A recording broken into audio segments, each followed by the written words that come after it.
Hello guys, and welcome back to another video. Today we're looking at a scenario where North and South Africa go to war. So of course, to decide what's North and what's South, I just use the equator line as it cuts up the continent pretty evenly. And any country that touched the equator line I considered Southern. Anything above it is Northern. Let's go and begin. As Ethiopia, one of the most powerful countries on the red team, is going to be pushing into Somalia. Somalia is not a particularly stable nor powerful country. In fact, it's quite weak and unstable. So Ethiopia is going to have a pretty easy time pushing down. They're also going to begin to push into Kenya, who is heavily undefended. And, well, who else is going to start pushing? Here in more of the central DRC. The main power there for the beginning is going to be Sudan, until Egypt eventually gets there, which Sudanese troops are still not on the border, although neither are DRC. From there, though, Nigeria is pretty close, and they're going to be making some landings and pushing down to Equatorial Guinea, Gabon, and the Congo. With that, I should also state that this is a half geographical, half political map of Africa. I know that some of these islands are Spanish, and I know that, well, actually I didn't color that in. Also, this is technically a part of Asia. But honestly, also these islands are French. But I just colored them in because either it was just there, it was really far away from Europe or the Middle East. Or for Egypt, well, it's a majority in Africa. Honestly, I don't think the Sinai Peninsula will make much of a difference. Also, if my voice is a bit bad, well, it's kind of early. But I gotta get the video out for the day, and here we are. From there, Nigeria is going to continue to push into Gabon and the Congo until eventually the DRC arrives and puts a stop to it. We also finally see Red Team troops pushing in on the entire border, although they are going to be making 3 main attacks. One over here in the DRC to cut them off from the coastline and capture the Kinshasa. Another one over here in Somalia to cut them off from the rest of the blue team and absolutely demolish the country. And a third one over here in Lake Victoria to meet up with the lake. And, well, it won't actually cut the blue team into 2, but it will harm them. So yeah, they are also going to secure full control of the Nile River. And now we really see the red team pushing around a bit, let's say. Oh, the DRC's hurting. Somalia is hurt too much, and Nairobi is on the verge of being captured. So yeah, North Africa is having a pretty easy time, but that's because a lot of powerful African troops come from South Africa, and the DRC alone cannot hold the entire border. Of course, some of these other countries can help, but the 2 main powers, the DRC and South Africa, cannot go against the full might of Egypt, Ethiopia, Nigeria, Libya, Algeria, and Morocco. And Sudan. The 3 main in the north are going to be Nigeria, Egypt, and Ethiopia, though. Egypt's far away, but Ethiopia is not, and with the fall of Nairobi, Kenya surrenders, and they begin to push down to Tanzania. So yeah, not looking great for the blue team here, but this is only going to make it look worse, as Burundi and Rwanda have no one to protect them, and all of Lake Victoria is captured.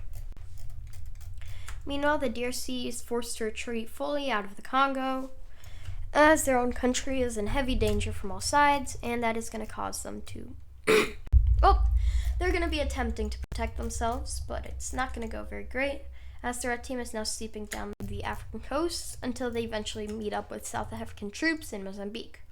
They then make a spearhead to stop them from advancing, and begin to push into Tanzania. With this, they make one more spearhead to cut off Tanzania, capture the country, and then begin to push around just a tiny bit more.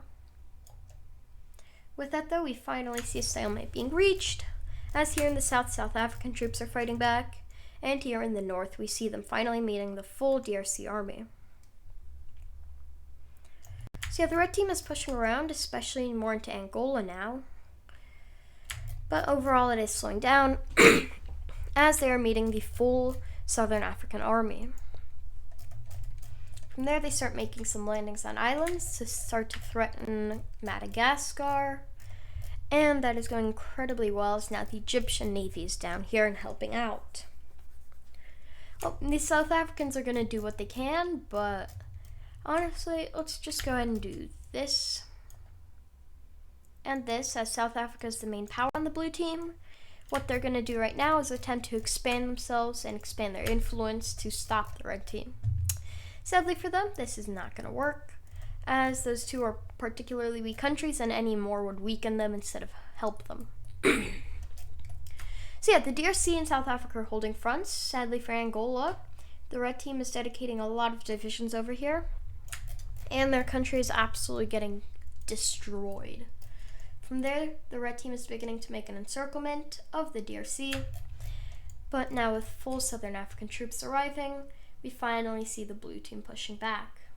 They push back into Angola, and they push back the red team and their spearhead by making a second spearhead, wiping it out, and then pushing back up to the border. They also begin to push up from Mozambique, although they cannot reconnect as the red team pushes down to this lake/river. I'm guessing it's just Malawi. I mean, this country is Malawi, but don't know the lake's name. But yeah, this war is... well, we definitely know whose favorite's going on. Let's just say that. And that, of course, is the red team. From there, where are they going to go? Well, they're going to seep back down to Tanzania. They push to the Mozambique border and begin to push down more and more as South Africa is being overwhelmed. From there, they allow South Africa to think that they're starting to win and push back. Well, in reality, the red team was just preparing a naval invasion of Madagascar. Yeah, that's not going great for you, huh, blue team? Well, the island just fell, and that pretty much gives up any naval supremacy the blue team may have had, as now the red team has full naval supremacy.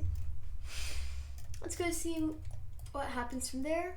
Well, South Africa is actually successful in pushing into southern Tanzania, while the red team is pushing into Madagascar, but soon enough red team troops arrive and begin to push back again. They begin to push into northern Zambia heavily and back into Tanzania and Malawi. So yeah, this is all just ending up not being great, and this lake that I also don't know the name of has been fully taken by the red team. From there, they're going to push down to Malawi, who's not a particularly powerful country. They are quite weak, and they're going to be easy for the red team to take over. Yeah, this is just looking worse and worse for you, blue team, huh? Oh, it's only going to look worse and worse as the red team is now beginning a full-on push into the DRC, which, yes, jungles, yes, I know they're there, but there's like no people defending this. That has now been encircled, and the entire region just surrenders. That just happened. Mozambique just fell. The Mozambique Channel is now under red team influence.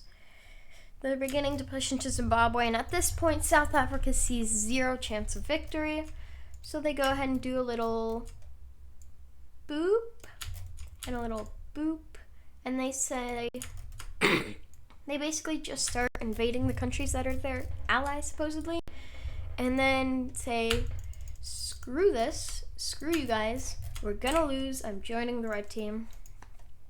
And they do that. They are technically not allowed to actually join in, but they make their own side and betray whatever allies they had left. They do this just for the sake of getting land, as they see zero chance of victory, which there is zero chance of them actually winning this, and that is just going to cause them to try and get as much land as they physically can. In return for them joining, South Africa is allowed to keep this southern African country without having to lose any land. As for the rest of Africa, the same cannot be said. Let's go ahead and look at Somalia. Yeah, Somalia. Well, you're going to lose a bit of northern land to Djibouti. Wow, so much land. I know, they're going to capitulate due to this, definitely. Well, the rest of their land is going to be flipped over to Ethiopia, though. Oh, yeah, I just realized. Basically, if you didn't know, Somalia has the longest coastline in Africa, I think. Okay, don't want to give you guys wrong information, but I'm pretty sure that's correct. Ethiopia has 0 coastline. So by annexing most of Somalia, they are going from no coastline to the longest coastline in the continent. Just funny. Well, as for South Sudan, let's go ahead and do a little something called East African Federation. And set that up between all of these countries. So yeah, why not have a very influential country? As for Equatorial Guinea and Gabon, well, they're going to lose some land to Cameroon. Both these islands right here are going to go over to Nigeria.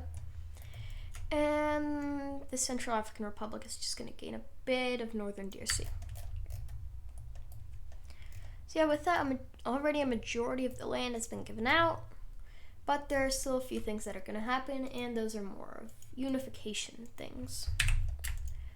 Let's go ahead and color this all in red, though, so we can see what's actually going to happen.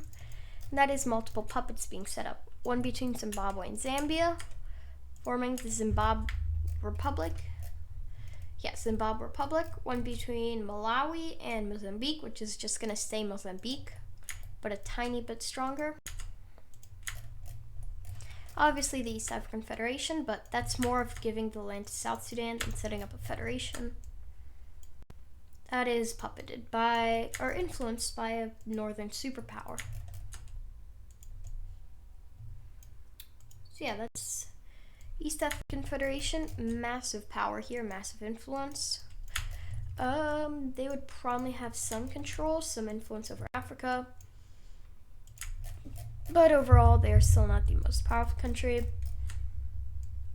as Ethiopia is expanding a lot. Would this be enough to pass up Egypt and Nigeria? Maybe, maybe not. Don't even know what to say. They would most likely unite with Djibouti and Eritrea to form up the Horn of Africa. But for now, I'm just going to leave them like that. As for the rest of Africa, well, what's left of the Congo and Gabon are going to unite. They're also going to be given this small piece of Angola. And, well, that's about it. Let's just finish drawing in these borders, and we can see what the New World map looks like after this war. So yeah, a massive African war just broke out. It's, yeah, between all the countries. This is completely unrealistic, by the way, if I haven't said that yet. Obviously this would never happen in real life. This is completely a made-up scenario, just to see who would win between North and South Africa. With that, though, I'm pretty sure we can color this all in white. I hope you guys enjoyed, and I'll see y'all next time. Bye.